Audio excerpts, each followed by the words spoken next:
통일교 청탁 의혹과 관련해서 과거 샤넬 매장에서 일했던 직원이 증인으로 출석했는데요. 의미 있는 발언들을 했습니다. 유경옥 행정관이 김건희 씨가 통일교 측으로부터 받은 선물, 이걸 다른 것으로 바꾸는 그 현장에 있던 샤넬 매장 직원이었는데, 보면 유경옥 씨가 가방을 교환하면서 누군가와 영상통화를 하더라. 근데 그 상대방이 목소리가 좀 걸걸한 느낌이었고 본인 판단에는 김건희 씨로 추정된다라는 취지로 오늘 진술했거든요. 김효영 의원님, 이 진술, 당시 그러면 유경옥 행정관이 김건희 씨의 지시를 받아서 물건을 바꾸러 갔다, 이런 정황에 더욱더 좀 보탬이 되는 진술 아닙니까? 그렇죠. 일단 건진법사가 이미 본인이 직접 뇌물을 받아서 전달했다라고 증언했고 거기다 추가적으로 실물까지 제출했는 상황이기 때문에 저 진술은 어쨌든 부수적이긴 하겠지만 어느 정도 신빙성이 더 있게, 그러니까 건진법사의 말을 좀 더 신뢰를 줄 수 있는 진술이었다고 생각을 합니다. 지금 김건희 여사 변호인 측에서는 지금 현재로서는 자신들이 수령했는지 여부가 확실하지 않고 더 나아가서 어떻게 특검에서 어떻게 증거를 입수했는지 알 수가 없다는 식으로 지금 공지를 했는데요. 예. 지금 김건희 여사 측 변호인은 아마도 조금 더 구체적으로 국민들께서 납득할 수 있는 수준의 발언이나 해명을 하셔야만 이게 넘어갈 수 있는 문제지, 그런 식으로 해명하게 되면 오히려 더 국민적 공분을 살 수 있고 법률적으로 확실히 불리한 상황이라는 점을 말씀드리겠습니다. 예, 이 샤넬 매장에서 사진을 찍거나 동영상 촬영을 못 한대요. 그래서 김건희 씨와 영상 통화를 하면서 이런 물건을 보여줬다, 이런 취지로 매장 직원이 설명을 했거든요. 그렇죠. 사실은 이 샤넬백 교환하면서 결국엔 추가 결제한 거 아니겠습니까? 그렇다면 유경옥 씨가 가가지고 혼자 결제하고 혼자 결정할 수 있는 그런 품목들이 아니라는 거예요. 그래서 사진으로 어려우니까 현장에서의 라이브로 영상 통화를 하고, 그러다 보면 스피커폰이 될 수도 있고 아니면 목소리가 옆으로 유출될 수가 있는데, 그 매장 직원이 걸걸한 목소리에 그 부위, 그리고 퇴근하고 나서 대조해 보니까 그 목소리가 맞더라라고 예. 똑똑하게 기억하고 있는 거 아니겠습니까?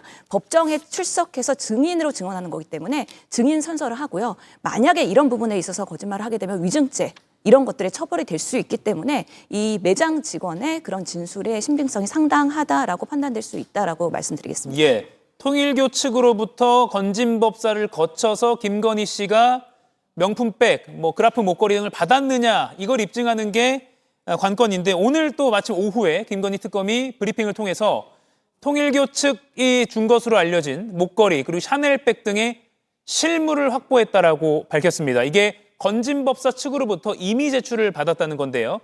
건진법사 측은 사실 앞에서는 잃어버렸다라고 했다가 최근에 지난 14일에 공판에서 김건희 씨 측으로부터 줬다가 돌려받았다라고 하면서 처음으로 인정을 하기도 했고요. 그리고 마침내 오늘 실물까지 특검이 확보하게 된 겁니다. 김기웅 의원님, 건진법사가 계속 입장을 점점 더 특검 측에 유리하게 이렇게 진술을 하고 있어요. 어떤 목적일까요? 그러니까 우선적으로 자기는 단순한 전달자라는 측면을 좀 부각시키고자 하는 것 같습니다.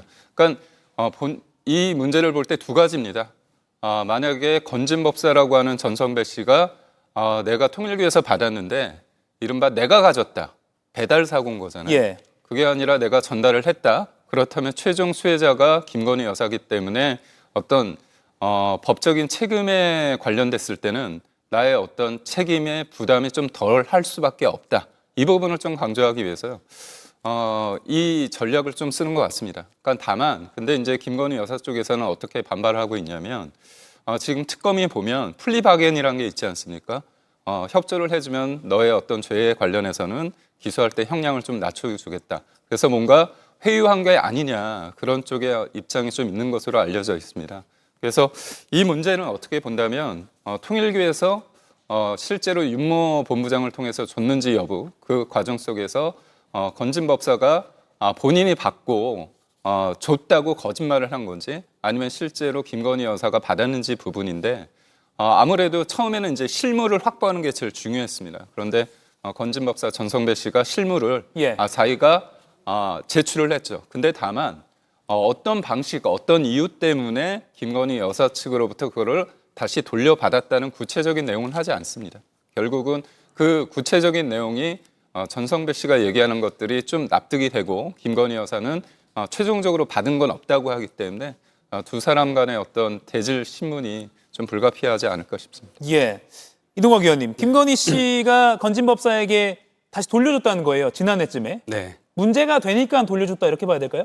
문제가 되니까 돌려줬죠. 예. 그렇지만 그 과정이 증언으로부터 다 나왔죠. 통일교로부터 처음에 목걸이 받고 뭐 받고 해가지고 유럽 순방 갔을 때도 그 가기 전에도 비서관들이 다 말렸다는 거 아닙니까? 아니 너무 예쁘셔서 이거 굳이 안 차셔도 된다. 그 일념에는 뒤에는 아마 이것이 나중에 문제가 될 수도 있다라는 생각을 하고서는 그 얘기를 기분 나쁘지 않게 한 거거든요. 예. 근데 굳이 그걸 차고 나가겠다고 해서 결국 그렇게 했는데 나중에 아예 빌렸다고 하면 돼라고 하면서 차고 나갔다는 거 아닙니까? 그러면 지금 이 문제도 마찬가지일 겁니다. 그래서 결국에는 문제가 될 거라는 것은 모두가 알고 있었을 거예요. 그런데 이 전성배 씨로부터 중간에 전성배 씨에게 다시 돌려줬던 것은 이게 진짜로 문제가 될 경우 이거 어떡하지? 그러니까 사후적으로 이 모든 문제들을 다 껴맞추기 위해서 하는 건데 사실 5살 우리 아이하고 삼촌하고 숨바꼭질하는 느낌이에요. 그게 다 보이잖아요. 보이는데 안 보인 척 하는 거거든요. 근데 그 실제로 그걸 보인다라고까지 얘기를 했는데도 불구하고 본인 눈만 가리면 본인이 안 보인다고 생각하는 것이었는지 정말 대단히 부적절하고 정말 국격이 나락으로 떨어지는 그런 정권 3년이 아니었나. 지금 이 사건에서 그런 것들을 아마 단축적으로 보는 모습이 아닌가 싶습니다. 예, 통일교가 건진법사 전성배 씨를 통해서 어떤 청탁의 대가로 이런 목걸이와 또 샤넬백 등을 주었는지 그 의문이었는데 지금 오늘로서 또 수사에 탄력이 붙을 것 같습니다. 그리고 특검이 밝힌 바에 따르면 사용감이 확실하게 있다라고 밝혔습니다. 특히 신발, 구두 밑창, 가방끈 이런 것으로 파악을 했다고 하니까 그럼 구두는 누가 신었을 것이냐 이렇게 한다면 김건희 씨가 실제 사용했다는 것도 특검이 앞으로 더 공판 과정에서 밝힐 것으로 보입니다. 이가혁 라이브를 시청해 주셔서 고맙습니다. 이가혁 라이브는 평일 오후 5시 TV와 유튜브로 실시간으로도 함께 하실 수 있습니다.